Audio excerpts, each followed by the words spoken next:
Hey, what's up everybody? Marcus here with nextlevelrecording.com. Thanks for checking out this video. Wanted to make a quick one today just to show you what plugins I'm using on my mix bus to give my mixes a little more space in life. It's super simple. I'm going to go through each plugin, show you what I'm doing, and then I'll give you a little before and after.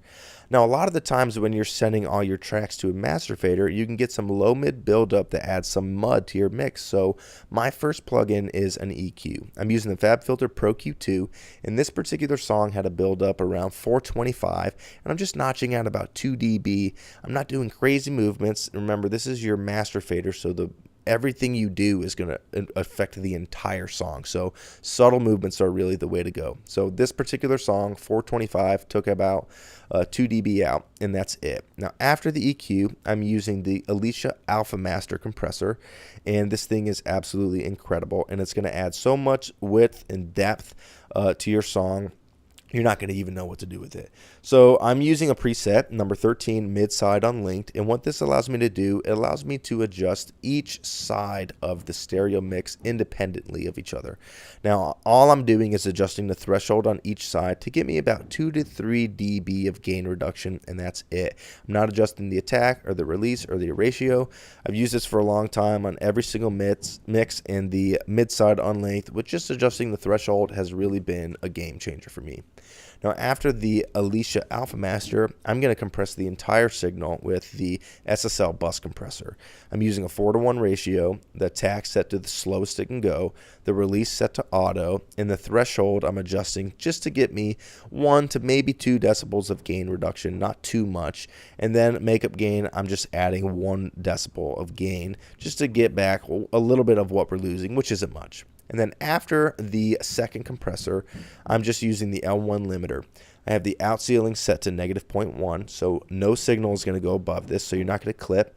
And then I have the threshold adjusted to -3. Now you can adjust this to what you like, what you think sounds best. For this song, -3 sounded great, and I'm really only using this to print the mix so I can send it to an artist for their review and just to bring up the volume of the song.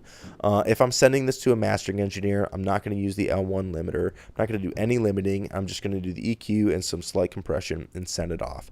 And that's all I'm doing. Now I'm just going to go and play the song, and I'm going to bypass and re-enable each of these plugins so you can hear the difference. It's going to be a pretty big change, even with these subtle movements, so let's take a listen.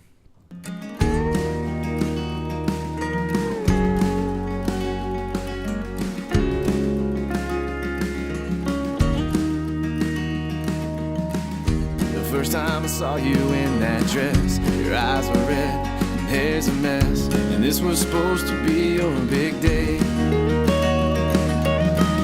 You said your vows were whiskey and bread, said you loved me till I did, but you lied to me that day. And this is not me hoping, wishing, praying you'd come back to me, 'cause I don't know you at all.